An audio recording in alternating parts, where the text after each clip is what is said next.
2526 West Victoria Drive in Alpine. Going to go ahead and do my digital inspection. This is Ian with Build Brothers, and we're on the roof now. This is a tar and gravel. The majority of this roof is tar and gravel. There is some one-piece clay tile around the house as well.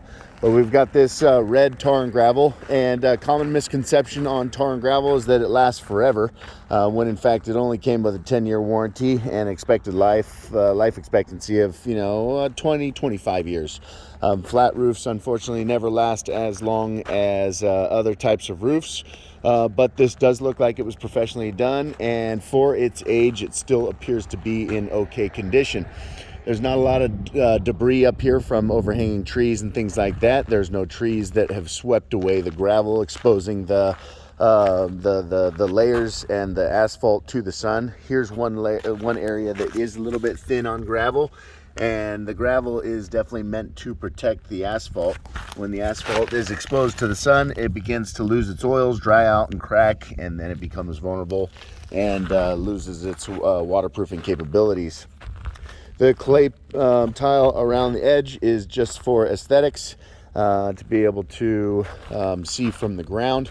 Most of the majority of the waterproofing is done by the material wrapping up and onto the top of that exterior wall.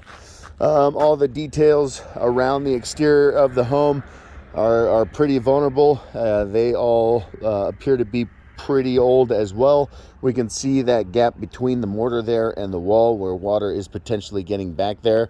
We'd like to see some type of counter flashing.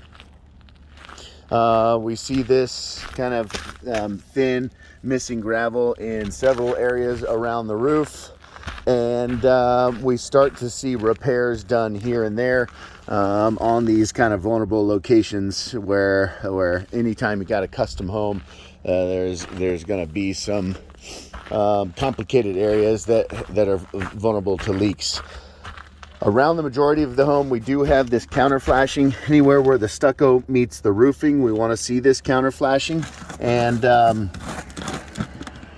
well, basically it should be higher and allow for our roofing material to wrap underneath this counter flashing. But seeing that counter flashing in place is a good sign. I'll show you a section of the home where it's missing.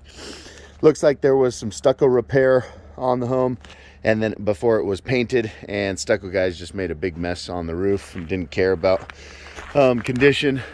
We do have considerable termite damage that was painted over last time this house was painted. We've got these all these details and sections that are one-piece clay tiles. Looks like there has been some maintenance done on those, but those sections are very old. It's got what appears to be one layer of felt underneath there, and that felt is kind of beyond its life expectancy from what I can tell. The tile is responsible for shedding most of the water, but these tile sections are kind of low slope, and so they are susceptible to wind-driven rain getting underneath the tile, and then it's the felt underneath the tile responsible for waterproofing. Let's keep working our way around this roof. You can see a few tiles that don't match, and that typically tells me that there were broken ones that were replaced. And if there were broken ones, most likely that felt was exposed to the sun for some time before they were actually replaced. And where the proper way to repair those sections would be to get new felt in those areas. A couple repaired tiles here and there. Here, this area right here is a major concern. There is no counter flashing there. It almost looks like the tar and gravel just gets hot mopped direct to the stucco, and stucco is unfortunately not good waterproofing, and so I would say that there is active problems through this section here. So a lot of times the first place that the tar and gravel roof will fail is where it bonds to the drip edge. This piece of metal on the outside is drip edge, and it should have a 4-inch flange right here for the asphalt and the layers to adhere to. I've been around the edges, and surprisingly that adhesion between the the tar and gravel layers and the drip edge looks pretty good. I haven't found any areas where it's really obviously popping away, but once it does, well, it can be repaired, but it's kind of temporary. Pretty rare to put tar and gravel on a sloped section like this. And again, with the big mess and the stucco repair that was done around the chimney, sure would have been nice to see that they put something out to catch all that.